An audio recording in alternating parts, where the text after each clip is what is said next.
Study IQ IAS, आपका selection हमारा mission. नमस्कार दोस्तों डिफेंस सेक्टर में भारत को और डीआरडीओ को एक बड़ा झटका आप कह सकते हैं लगा है, क्योंकि फ्रांस के द्वारा एडवांस लेवल पर बातचीत चल रही थी कि जो हमारा पिनाका रॉकेट है वो फ्रांस ले सकता है। अभी रिसेंटली आपने देखा होगा, खबर आई थी कि हमारे नेवी के लिए जो रफेल मरीन फाइटर जेट हम खरीद रहे हैं, तो एक अंडरस्टैंडिंग थी कि फ्रांस जो है वो भारत से भी जो पिनाका रॉकेट है वो खरीदेगा। लेकिन जो खबर आ रही है आप देख सकते हो, big blow to DRDO as France refuses to buy India's Pinaka will also make US HIMARS. मतलब कि फ्रांस अपना खुद का जो प्रोग्राम है वो स्टार्ट करने जा रहा है और यूएस का जो हिमार्स है कुछ वैसा ही डेवलप करेगा। तो इसको थोड़ा सा डिटेल में समझेंगे कि एग्जैक्टली हुआ क्या। फ्रांस ने हमारा ये जो पिनाका रॉकेट रिजेक्ट किया एक प्रकार से, क्या ये इसलिए किया है कि हमारा इंफीरियर है या फिर कोई और कारण है, वो सब कुछ मैं आपको डिटेल से बताऊंगा। चलिए आगे बढ़ते हैं, लेकिन उससे पहले आप सबको बता दूं कि स्टडी IQ पर इस समय ग्रेट इंडियन फेस्टिवल सेल चल रहा है। मतलब कोई भी कोर्स बैच आप लेते हो इस समय तो आपको एक्स्ट्रा डिस्काउंट मिलेगा। मतलब कि 2026 के लिए अगर आप फाउंडेशन बैच लेना चाहते हैं या फिर लॉन्ग टर्म बैच हमारा 2027 के लिए लेना चाहते हैं, सभी पर आपको एक्स्ट्रा डिस्काउंट मिल रहा है और यूज करना है आपको ये कोड अंकित लाइव, ताकि आप ये डिस्काउंट ले सकें। और इसका जो लिंक है वो कमेंट सेक्शन में दिया हुआ है। चलिए शुरुआत करते हैं। सबसे पहले मैं आपको बता दूं, फ्रांस ने डिसाइड किया है कि वो अपना खुद का long range rocket artillery system develop करेगा और इसका नाम है FLPT प्रोग्राम, जो कि एक बड़ा डिफेंस स्ट्रैटेजी में शिफ्ट आप कह सकते हैं। और ये मूव तब आया है जब भारत का अपना खुद का Pinaka multi barrel rocket launcher system ये खरीदने की बातचीत चल रही थी। देखो, अगर मैं सबसे पहले पिनाका के बारे में बात करूं तो देखो ये बहुत ही इफेक्टिव है, स्पेशली भारत जैसे ज्योग्राफिकल अगर आप कंट्री में देखोगे तो यहां पर क्या है ना, ये जो नाम है पिनाका, ये नाम होता है फ्रॉम द बो ऑफ लॉर्ड शिवा। और जो पिनाका वेपन सिस्टम है ये ऑटोनॉमस रॉकेट आर्टिलरी सिस्टम है जो कि टारगेट एंगेज कर सकता है up to the range of 38 kilometre से लगभग 70 किलोमीटर तक के आसपास की भी बात कही जा रही है। और यहां पर अगर आप देखोगे तो इसमें बैटरी ऑफ 6 लॉन्चर्स होते हैं पिनाका में। कहने का मतलब है कि अगर मान लीजिए अगर ये बैटरी की बात करें तो इसमें टोटल 12 मिसाइल्स आपको देखने को मिलेंगे अगर आप ये काउंट करोगे। तो यहां पर अगर इस तरह के 6 बैटरीज अगर हम तैनात कर दें तो ये 44 सेकंड के अंदर 44 सेकंड्स में 72 रॉकेट्स लॉन्च कर सकता है। मतलब आप समझिए कि 1000 मीटर बाई 800 मीटर इतने बड़े एरिया को 44 सेकेंड्स में पूरी तरह से तबाह कर सकता है, खत्म कर सकता है। तो बहुत ही इफेक्टिव इसको बताया जाता है। और इनफैक्ट मैं आपको बताऊं तो ये पिनाका जो रॉकेट है हमने अरुणाचल प्रदेश में जो चाइना के साथ, तिब्बत के साथ बॉर्डर है, वहां पर भी इसको तैनात किया हुआ है। और अगर मैं आपको बताऊं तो ये जो रेंज है, मैंने आपको बोला 38 किलोमीटर से 70-75 किलोमीटर, इसको और ज़्यादा बढ़ाने की कोशिश की जा रही है। जो नए वाले वर्जन्स आएंगे तो इसको बढ़ाकर 120 किलोमीटर तक भी ले जाया जाएगा। अच्छा, इसको डेवलप कौन किया है? ये डेवलप किया गया है bye DRDO in collaboration with Tata and Larsen and turbo. तो ये ध्यान में रखिएगा।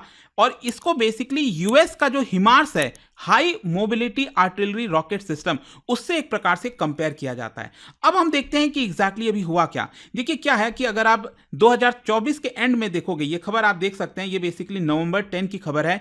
उस समय पहली बार खबर आई कि जो फ्रांस है वो इवैल्यूएट कर रहा है कि भारत का Pinaka multi barrel rocket launcher ये यहां पर खरीदा जा सकता है। और ये बेसिकली फ्रेंच आर्मी ऑफिसर के द्वारा बताया गया था। फिर आगे चलकर आप देख सकते हो इसी साल जस्ट अभी 1-2 महीने पहले 10 फरवरी की एक खबर है जिसमें पता चला कि फ्रांस के साथ ऑलरेडी हमारी एडवांस लेवल पर बातचीत चल रही है और ये पिनाका रॉकेट फ्रांस खरीदेगा एक प्रकार से। तो यहां पर इनफैक्ट आप देख सकते हैं कि फ्रेंच डिफेंस डेलीगेशन वो भारत भी विजिट किया था पिनाका को इवैल्यूएट करने के लिए। इनफैक्ट पीएम मोदी और जो इमैनुअल मैक्रोन दोनों के बीच में बातचीत हुई थी। आपको याद होगा, मैक्रोन को रिपब्लिक डे सेलिब्रेशन के में चीफ गेस्ट के तौर पर बुलाया गया था। तो उस समय भी पिनाका रॉकेट को लेकर जो है बातचीत हुई। और फ्रांस भी एक्सप्लोर कर रहा था कि कॉस्ट इफेक्टिव, क्योंकि सबसे बड़ी बात होती है कि भारत जो बनाता है एक प्रकार से वो काफी कॉस्ट इफेक्टिव होता है, तो वो यहां पर फ्रांस ले सकता है और एक प्रकार से ऑल्टरनेटिव आप कह सकते हैं ये प्रोवाइड करेगा भारत, ताकि जो उनकी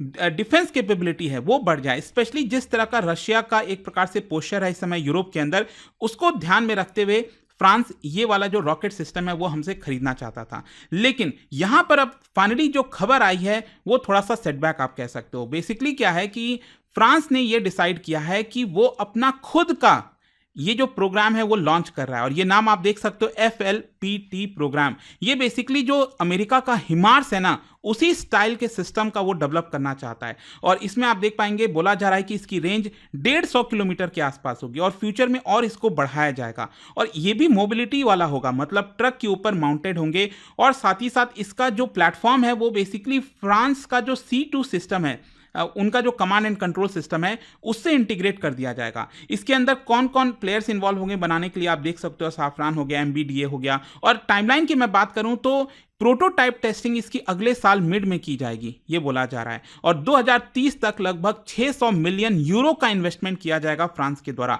और इनिशियली बोला जा रहा है कि 2030 तक 13 सिस्टम फ्रांस बाई करेगा और 2035 तक 26 सिस्टम इस तरह के फ्रांस बाई करेगा। अच्छा, क्वेश्चन यहां पर यह है कि फ्रांस का ऑब्जेक्टिव क्या है, फ्रांस ये क्यों करना चाह रहा है। सबसे पहला तो यह है कि इस समय फ्रांस चाहता है कि यूएस के ऊपर जो डिपेंडेंसी है उसको कम की जाए।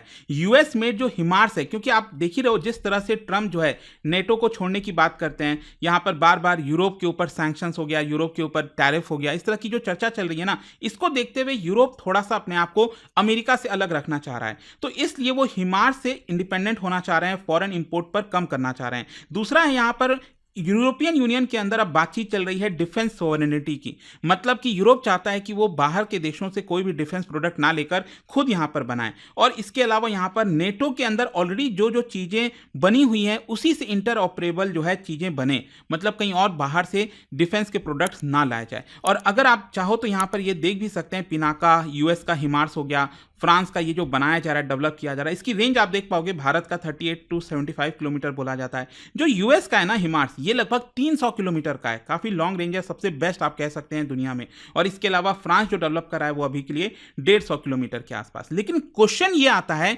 कि फ्रांस ने भारत के पिनाका को क्यों छोड़ा, क्यों बैकआउट कर गया। देखो, इसका मतलब ये नहीं है कि हमारा जो पिनाका है वो कोई इंफीरियर क्वालिटी का, ये सबसे पहले मैं क्लियर कर देता हूं।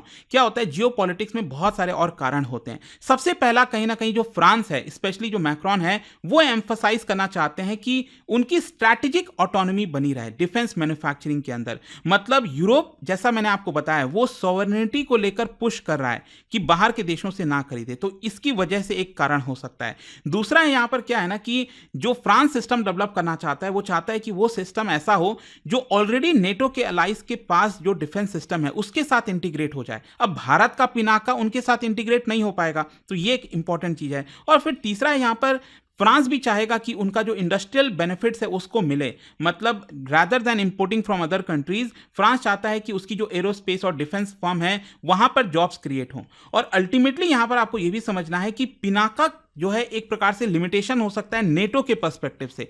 अगर आप इंडिविजुअली देखोगे तो जो पिनाका है, it is one of the best in the world, लेकिन नेटो के पर्सपेक्टिव से क्या है कि उनको अपना जो डिजिटल बैटल सिस्टम है उससे इंटीग्रेट करना है, तो वो शायद पिनाका यहां पर शायद नहीं हो पाएगा। फिर यहां पर पिनाका की रेंज जो है वो लगभग 40 से 70 किलोमीटर है, लेकिन यहां पर जो फ्रांस बनाना चाह रहा है वो करीब कम से कम 150 किलोमीटर का बनाना चाह रहा है। तो ये कुछ कारण है जिसकी वजह से हो सकता है कि फ्रांस ने ये पूरे डील से एक प्रकार से बैकआउट करने की कोशिश की गई होगी। खैर, इसका इंपैक्ट क्या आएगा भारत के ऊपर। सबसे पहला क्वेश्चन यही है कि क्या हमारे लिए सेटबैक है। बिल्कुल सेटबैक है।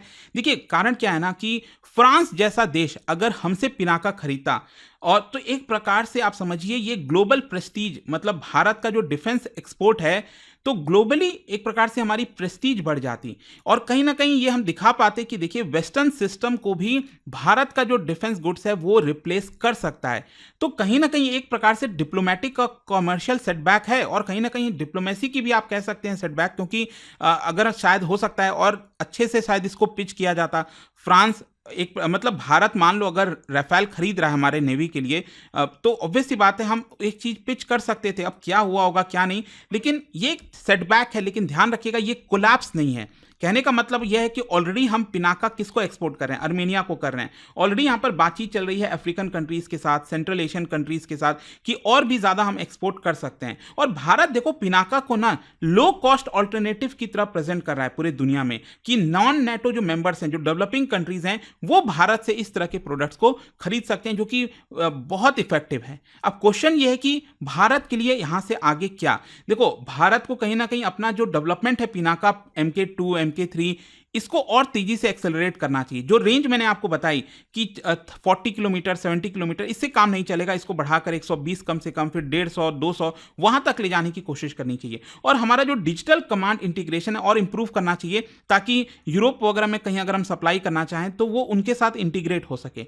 और डीआरडीओ जो है एक प्रकार से कोड डेवलप कर सकता है फ्यूचर में। इस तरह के जो वर्जन्स हैं, आगे जो वर्जन्स आएंगे, वो हम दूसरे देशों के साथ, ब्राजील, इजिप्ट, यूएई के साथ कोड डेवलप कर सकते हैं, ताकि उनको भी फायदा हो और दोनों देश एक प्रकार से आगे बढ़ सकें। और अगर मैं आपको इसको ग्लोबल कॉन्टेक्स्ट में बातचीत करूं तो बेसिकली क्या हुआ है ना, अभी रिसेंटली हिमार्स जैसे जो सिस्टम है वो काफी ज्यादा पॉपुलर हो गए हैं। स्पेशली 2022 से, जब से रशिया यूक्रेन का वॉर स्टार्ट हुआ, तो यूक्रेन ने इसको बढ़ चढ़कर इस्तेमाल किया और सक्सेसफुली इस्तेमाल किया है। और अमेरिका के कई सारे जो रॉकेट्स वगैरह उसको मार गिराया है। वहां पर एक प्रकार से आप कह सकते हैं कि जो बैटल ग्राउंड पर काफी इफेक्टिव साबित हुआ है। तो इसकी वजह से ग्लोबल डिमांड काफी बड़ी है। Germany, Poland, Australia, Japan, south Korea, अब फ्रांस, यहां पर हर कोई यहां पर कहीं ना कहीं दूसरे से परचेस कर रहा है या फिर अपना सिस्टम डेवलप कर रहा है। और फ्रांस भी इसी के तहत कहीं ना कहीं अपना इंडिपेंडेंट कैपेबिलिटी चाहता है और इसीलिए यहां पर वो खुद का डेवलप करना चाह रहा है। कंक्लूजन क्या निकलता है? देखो, कंक्लूजन ये निकलता है कि फ्रांस का ये जो डिसीजन है कि वो पिनाका नहीं लेगा, तो एक प्रकार से ये हमारा टेक्नोलॉजिकल इंफीरियरिटी नहीं दिखा रहा है, बट एक स्ट्रैटेजिक इंडस्ट्रियल कंसिडरेशन है फ्रांस की तरफ से। भारत का जो गोल है to become major arms exporter, ये बेसिकली रिमाइंड कराता है हमें कहीं ना कहीं कि जियोपॉलिटिक्स में कुछ भी चेंज हो सकता है लास्ट मोमेंट तक। मतलब कि भले हमारे पास अच्छे से अच्छी टेक्नोलॉजी हो, लेकिन कहीं ना कहीं जियोपॉलिटिक्स में हमें जो अपना डिप्लोमेसी वो और तेजी से बढ़ाना चाहिए। और ग्लोबल आर्टिलरी मार्केट में हमें एक्सपैंड करना है, तो जो अपॉर्चुनिटीज है अभी भी एशिया में, अफ्रीका में, मिडिल ईस्ट में, वो काफी ज्यादा है। वहां पर हम अपॉर्चुनिटीज अभी के लिए देख सकते हैं। तो ये पूरा वीडियो था दोस्तों, आई होप आपको समझ में आया होगा। जाने से पहले एक इंटरेस्टिंग क्वेश्चन आप सभी के लिए, क्या बता सकते हो? देखो, शौर्य मिसाइल के बारे में क्वेश्चन है। बेसिकली शौर्य मिसाइल अग्नि सीरीज से डिफरेंट है। कैसे डिफरेंट है ये आपको बताना है। 2 स्टेटमेंट दिया है। इसका राइट आंसर आप सब जानते हैं, मेरे इंस्टाग्राम पर तो मिलेगा ही। वहां पर अगर आप नहीं हो, कोई बात नहीं, टेलीग्राम से ले सकते हैं इसका सही उत्तर। और जैसा मैंने आप सबको बताया, इस समय स्टडी आईक्यू पर ग्रेट इंडियन फेस्टिवल सेल चल रही है। कोई भी कोर्स, कोई भी बैच आप लेते हैं, बस यही कोड इस्तेमाल करिए, अंकित लाइव, ताकि आप एक्स्ट्रा और मैक्सिमम डिस्काउंट ले सकें। दोस्तों, यूपीएससी एस्पिरेंट्स हो या बनने वाले हो, मेरे पास है आपके लिए एक game changing opportunity, study IQ का नया संपूर्ण बैच। सोचिए, एक कॉम्प्रिहेंसिव प्रोग्राम जिसमें मिलेगा सब कुछ, टॉप एजुकेटर्स के साथ 1000+ आवर्स की लाइव क्लासेस, पर्सनलाइज्ड मेंटरशिप और हैंड रिटन नोट से लेकर पीआरपी, एमआरपी जैसे इंटेंसिव प्रोग्राम्स तक। और बात स्कॉलरशिप्स की करें तो प्रीलिम्स क्लियर करो, पूरा फीस रिफंड पाओ। टॉप परफॉर्मर्स के लिए हर मंथ 11,000 रुपीज का कैश रिवॉर्ड। सिल्वर, गोल्ड या platinum, choose the plan that fits your needs. X secretary Anil Swarup जी खुद गाइड करेंगे आपको इस जर्नी में। स्टडी आईक्यू पर 2 करोड़ इंडियंस का ट्रस्ट है और अब संपूर्ण बैच के साथ आपका यूपीएससी ड्रीम भी होगा अचीव। आपको करना क्या है? कमेंट में दिए गए संपूर्ण बैच के लिंक पर क्लिक करें and once you click on buy now, आप देख सकते हो डिस्काउंट कोड्स। वहां पर टाइप कीजिए अंकित लाइव एंड आपको मिलेगा सबसे lowest price and your IAS journey starts here. Study IQ IAS, आपका सिलेक्शन हमारा मिशन।